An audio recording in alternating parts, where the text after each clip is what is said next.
Hey everyone, and welcome back to another video from Aman Talks NRL SuperCoach. In today's video, we're going to go through the 5'8 position, looking at the best guns, min-ranges and cheapies that we could consider for the 2022 season. So if you guys have been enjoying the player position profiles and also just my general content, do appreciate a thumbs up on the video. Do please consider subscribing as well to see more content, and let's get straight into it. So as always, going to start off by taking a look at actually the historical trend of high scoring averaging 5'8s over the past 3 seasons to get an indicative guide as to should this be a position that we're looking to target heavily, and also to get an idea of the players that do come up in a couple of seasons. Just gives us an idea of a 5'8 player that we could rely on a little bit more consistently. And I think the name of the game in terms of consistency at the 5'8 position for SuperCoach is Cameron Munster. So in 2021 had an average of 74, in 2020 had an average of 70, and in 2019 an average of 69. So you can see he's actually been creeping up very slowly over the past 3 seasons. Fairly consistent, 74, 70, 69. Basically shows that you can't go too wrong if you pick a Munster as your 5'8. Cody Walker was hands down the best 5'8 in last season, scoring a massive 84 average.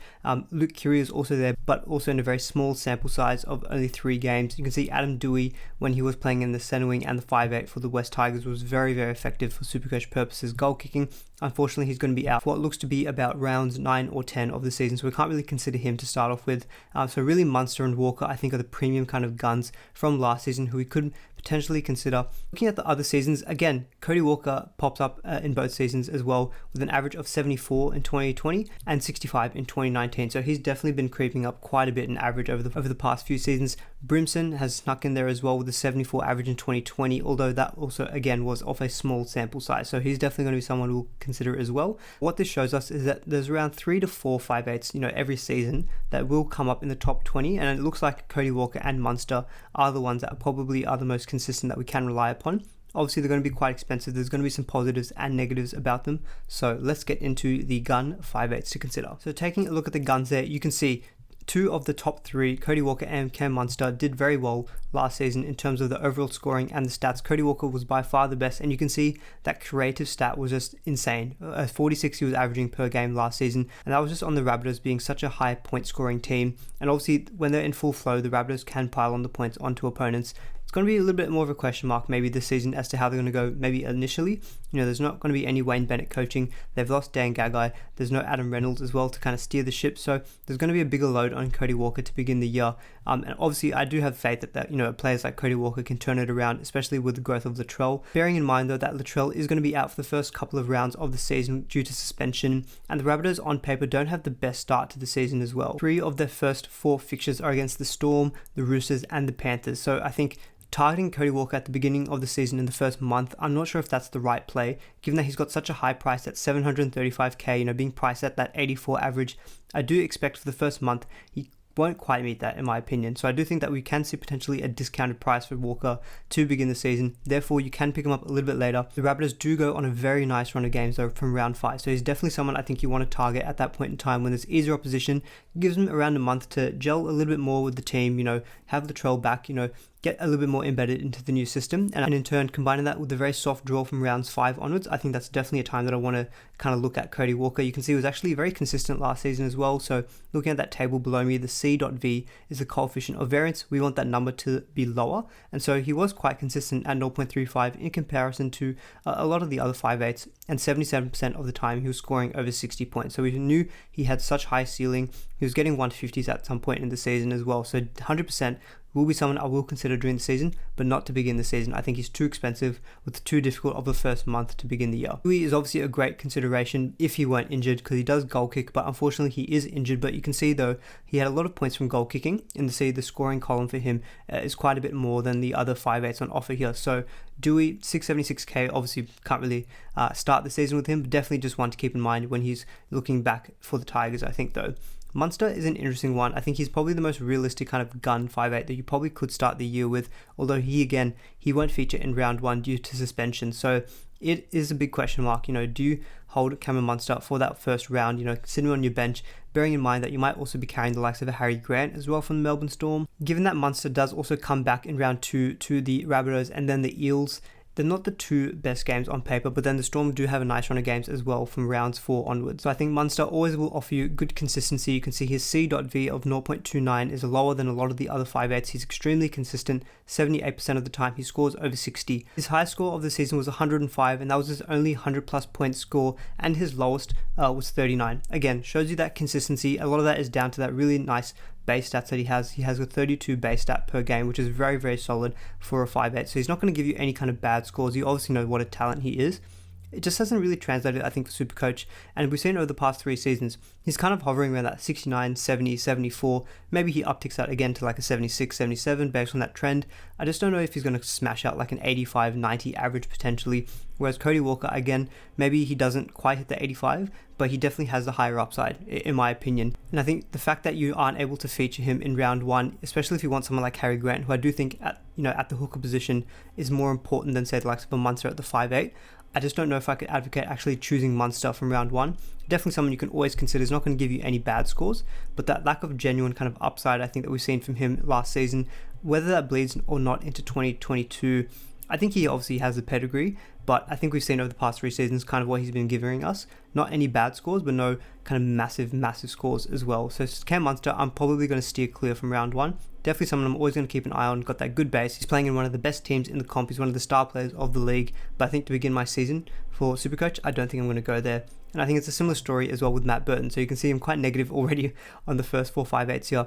Main reason for Matt Burton was that he was playing left centre on that deadly Panthers attack. He was scoring a lot of tries. You can see that scoring stat for him is quite high in comparison to a lot of these other gun 5/8s here, only behind Adam Dewey, actually, just looking at it there, of 13. So now that he's moved over to the Bulldogs, they've acquired a lot of new players, so good players around him potentially might make him a good option. But at 576k, you're spending quite a bit of money for, I think, a lot of unknowns. You're just not quite sure how the Bulldogs are going to play. They've got a lot of new players, adjusting to a new system. They haven't been the best team, in all honesty, as well, over the past few seasons, and they've got a pretty tough run of games to start the season. So they've got the Cowboys and then the Broncos in the first couple of rounds, but then they have a stretch where they run into Manly, Melbourne, Penrith, and then the Rabbitohs, Broncos, and then it's the Roosters again. So you can see that in terms of my ranking of the draw, I've got them at 15th over the first 6 rounds of the season. So for that reason, when there's some unknowns about Burton, Bulldogs have a very tough draw. I just don't think I'm going to go there to begin the season.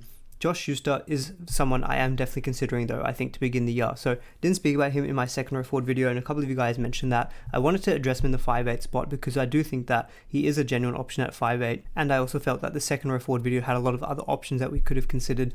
The good thing about Schuster is that he does play in the back row for Manly, so you can see that the base there is very good then because he is playing in the forwards. 37 base he was averaging. It just means that in your 5/8, if you've got him there, he's not going to give you any kind of bad scores. He's got that dual flexibility as well, I should mention, so second row forward and 5/8, which can come in handy later in the season.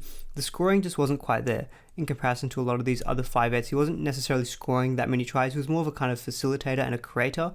Obviously, if you watch highlights of Schuster, you'd know that he's got a bit of flair, loves a no-look pass as well. So we do know that he had a great rookie season. You could argue maybe there's a dreaded second season syndrome, but I do think he looked like a real genuine talent. I do think that he can improve on what he produced last season. He doesn't necessarily have also the high upside as well. From memory, I don't actually think he scored any points over 100 in any single game. He had a couple of games in the 90s as well. So again, just very solid. You can see the 0.29 coefficient of variance. It makes sense because he was playing in the forwards, but only 44% of his scores were over 60 points. So again, not ideal. You could make the argument it's his rookie year, so we could give him a break. But at 534k, I think it kind of depends how you view Manly performing. I think if Manly, you think are going to have another good season again, then Schuster playing on an edge should hopefully benefit as well. Then the draw to begin the season isn't the best, although I do take a little bit less stock in that for Schuster, given that he does play in the forwards, and so he's not necessarily as reliant on the attacking stats. And so I think he was a really good player last season. I do think that he is a genuine option as well to consider in this gun 5/8 spot. He is a significant saving as well on the likes of a Cam Munster. You can save like 116k going from Munster to Schuster. That could be really kind of crucial funds that you could use to bolster elsewhere in your team. And so yeah, overall, I do think Schuster is a solid option. Maybe not the most exciting in terms of that upside, but I think he'll give you some good steady scores. Brimson has actually been poised to take on the number 6 role at the Titans for this season. Obviously Jamal Fogarty has left, so we've got Toby Sexton in the number 7, it'll be Brimson at number 6, and then Jaden Campbell will be playing at fullback most likely. So Brimson is moving to a new position instead of at fullback, so a lot of these stats here will be basically him playing at the fullback spot. So normally the base is pretty good for fullback. So you can see 25 for Brimson is pretty solid. Had a spectacular end to the 2020 season. So as we saw in that table earlier, he had a 74 average and it was really good for me actually when I picked him up at that point. But we didn't quite see the same level of output from 2021. And I think, again, the fact that he's playing in a new position, new halves combination, there's just a couple of unknowns, which means I'm just not, I can't really commit.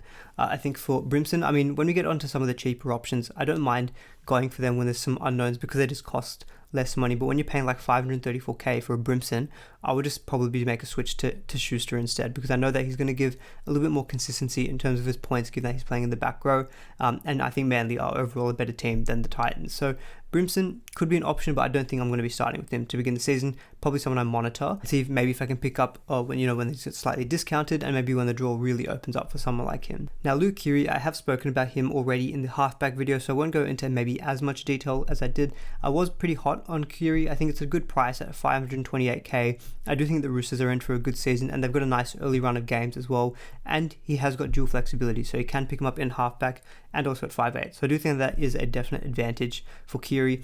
61% of his scores were over 60, bearing in mind that the stats that I'm showing are actually from 2020, not 2021, where he only played 3 games. So I thought it'd be better to present the stats from when he had a larger sample size. So he had 61% of the games over 60 points, as I mentioned. One thing I noticed, though, he was very inconsistent, and that CV ratio also backs it up, 0.59. So I think when you pick Keary, again, he's also coming back from a long-term injury, so there's a couple of unknowns. How good is he going to bounce back from his injury return? You might just have to be prepared for some kind of low scores. Maybe as he gets back up to rhythm, and also that tends to be part of his SuperCoach scoring as well. But he can deliver those big scores as well in the hundreds. So I do think Keary for higher upside, I don't mind going for him as a pick. Maybe, for example, if you got Keary in your halfback and then you partner him with like a Schuster at 5'8", you've got one kind of steady guy and you've got one kind of more higher upside, kind of volatile guy. That might be a way that you could play it. So I don't mind Keary as well. And so you're probably getting a general vibe from me that I do prefer these kind of gun 5'8s who are on the lower scale in terms of price. I think there's a few unknowns around those guys in the kind of upper tier in terms of price, but I do think there's some appeal in these cheaper guys that we can consider. And last of all to consider is Jarome Luai. So for him for 2021, it was a bit of a tale of two seasons. He started the season very strong. I think he was averaging around 65 plus, and a lot of people jumped on him when he was top dollar. And then he just seemed to hit a bit of a slump, I think around the Origin period, where he just wasn't seemed to be scoring as much. He did have a little bit of an uptick in the last couple of rounds of the season, and so I'm not sure how many players are actually going to jump on him, I think, to begin the year, especially if Nathan Cleary is fit. I probably feel a lot of people aren't going to want to do the double up of having both Luai and Cleary. I don't necessarily think that's a horrible idea, because it really worked out for people who began with the pair at the start of last year, and the opening draw for the Panthers is pretty good. I've got them ranked 6th over the first 6 rounds of the year, maybe without Nathan Cleary as well, if potentially his shoulder injury kind of interferes with his beginning of the season. Maybe then that make me a little bit less hot on Jarome Luai, just because I do think that Cleary is very important for that team, and I think his control of the game really does help someone like Luai, who plays a little bit more freely. If you're asking Luai to be a bit more of that kind of dominant, kind of steering the ship, I just think that kind of limits his attacking flair and that ability to create tries. And so I do think that I don't think I'd be picking Luai unless Cleary was there for that particular reason. So 516k, I think I personally would probably go for Schuster or Luke Keary over Luai, I think, to begin the year. But if Nathan Cleary is fit, if I need to, save like 10k going from Cleary to Luai, I could make that switch, because even though the base isn't quite there, you can see he did have that ability to create a lot of tries. The Panthers do have a deadly left side. With Matt Burton now going to the Bulldogs, it should be a left edge of Luai, Crichton, and Brian To'o, and we saw that was really effective in 2020 when Luai kind of started out as a SuperCoach option. So I don't mind Luai. He can be a little bit more inconsistent than some of these other options as well, which is maybe a bit of a downside. And you can see only 48% of his scores were over 60, but he does have the ability to go 80, 90 plus as well. So Luai could be an option. I think I personally, though, would favour Schuster or Keary for this gun category. Now, next up, looking at the mid-range, I think the mid-range options in 5'8 are definitely one to consider, because there's a lot of question marks around some of those gun 5'8s, and I think if you're looking to go Nathan Cleary in your halfback, you're going to find it's quite difficult to actually get another gun half without impacting the rest of your team, I think, too much. So this is definitely a slot or kind of price point I'm very heavily considering having my 5'8 kind of fall into. Sean Johnson, I spoke about him quite a bit in my kind of halfback video. I do think that he could be an option, but the potential downside is that he might not be goal kicking aside from maybe round 1 because Reece Walsh will be suspended, and without goal kicking I think we're not going to see that scoring kind of average get any higher. I don't really see the base or the evasive numbers really changing that much. I don't think the evasive, if anything, would probably just go down a little bit because we're not seeing him take the line on as much as what he used to. I think it's really the create kind of scoring category that we really need to see more of from Johnson to get kind of back to that previous Supercoach gun that he was.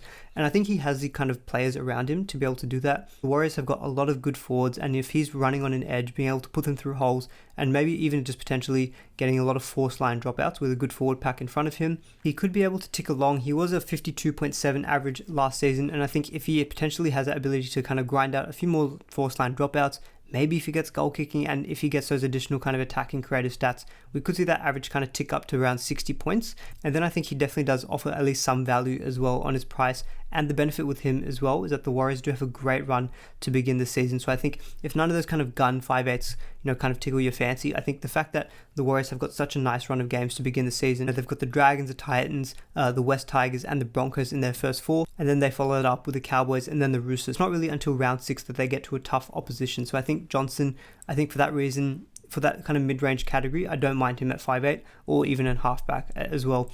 I have put Cody Nikorima, but it's a bit of a strange one because he actually was a very good option for the majority of last season.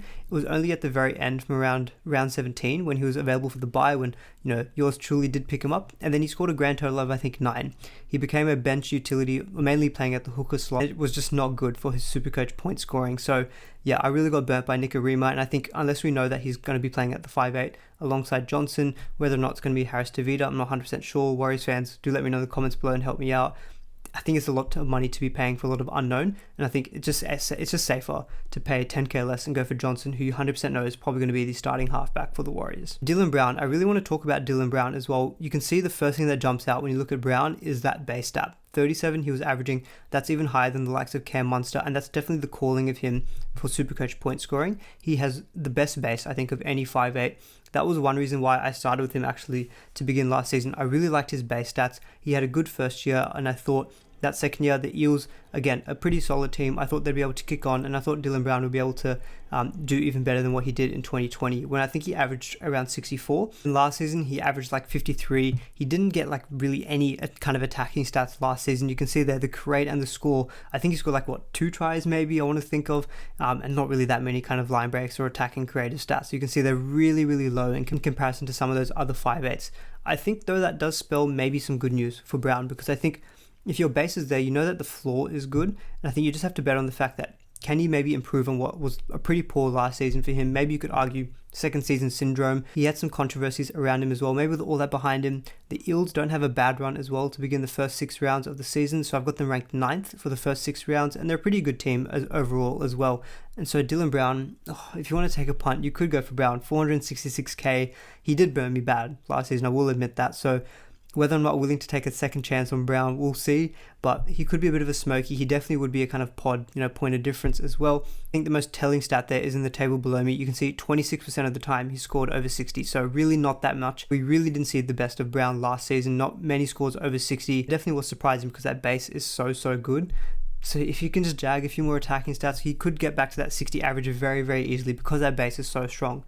So Brown, whether or not I start with him to begin the year, I don't know if I've got the confidence to, but he's definitely someone I will keep an eye on because that base is always going to be there. So then I know if he just shows any glimpses of attacking form, you know that he's going to be good for Supercoach, and at that price, he definitely would deliver value. So I don't think I'd start with him, but he's definitely someone I'd be keeping my eye on. Jaden Sullivan, I've got here from the Dragons because he also was playing a little bit of 5'8 last season. Now, the only reason I would consider him though is that if he actually gets named at 5'8, there's some talk that Amone from the Dragons could also feature in that 5'8 spot.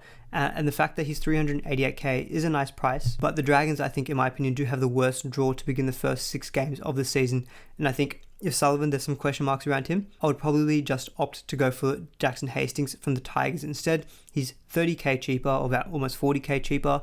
And the stats that I've shown there, where he had a 52 average, I think in 2016 when he was playing with the Roosters. And so he proved that he could, deliver some decent point scoring. And remember, in that season, the Roosters were not very good. I think they finished 15th.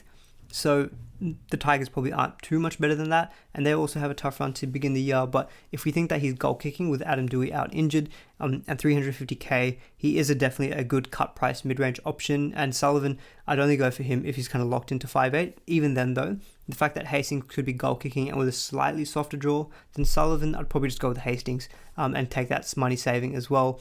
Johnson, I think, is a pretty safe kind of, middle ground at 460k, and Dylan Brown is probably your smoky pod, I think, from this list. And finally, taking a look at the cheapies. So I have already mentioned in the halfback video, Taff and Ilias, so I won't go into as much detail, I think, with them, but basically, long story short, one of the two is going to take Adam Reynolds' old halfback spot at the Rabbitohs. The word is that it's probably going to be Ilias, so I think whichever one is picked at halfback, you basically just go with them. Also, I should probably mention that Blake Taff, you can't actually pick him at 5'8", apologies, but you can pick him up at halfback. Ilias, though, is dual flexibility, so you can get him at 5'8", or at halfback. It's basically just a question of whichever one gets a spot, you probably just go with them, and I believe it is probably going to be Ilias. Taff will play the first couple of rounds of the season at fullback while Latrell is out, but given that he's got a lot of a shorter window, I just don't think I'd start with Taff, and I'd probably just go with Ilias.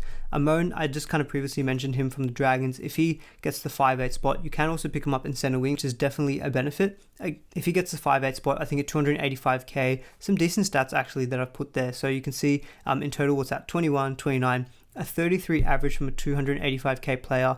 If he just gets a little bit more minute security, and even if he scores around 5 points better on average, he should hopefully make us some money there as well. So he could be a good cheapie, I think, to consider at the 5'8" spot. And finally, I've got Ezra Mam from the Broncos. If he gets a spot in the starting lineup, he at 175k at basement price is a fantastic cheapie to go for. It's basically between him, I think, and Albert Kelly to kind of take that 5'8" spot. I have a feeling that Kelly is probably going to be the one that they're going to go for to begin the year, but we did see that last season there was a lot of chopping and changing at the halfback and the 5'8" position for the Broncos. Now that they've got Adam Reynolds, you don't expect the halfback spot to be changing. It's really just that 5'8" spot. So maybe if you're looking to get any kind of cheapie, 175k in your team, you could maybe stick with Mam and then hope that he gets a spot sometime later in the season. But I think, if Ilias is locked in, 100%, I think he's a much better cheapie to go for in your 5'8" spot. Alright guys, that is my kind of run through of the 5'8" position, looking at the guns, mid-ranges, and the cheapies. If you enjoyed the video, really appreciate a thumbs up. Do please consider subscribing to the channel as well. Hopefully you guys got some value out of this. Stay tuned for my next kind of position profile. We're going to go through the center wing, and I'll see you all in the next video.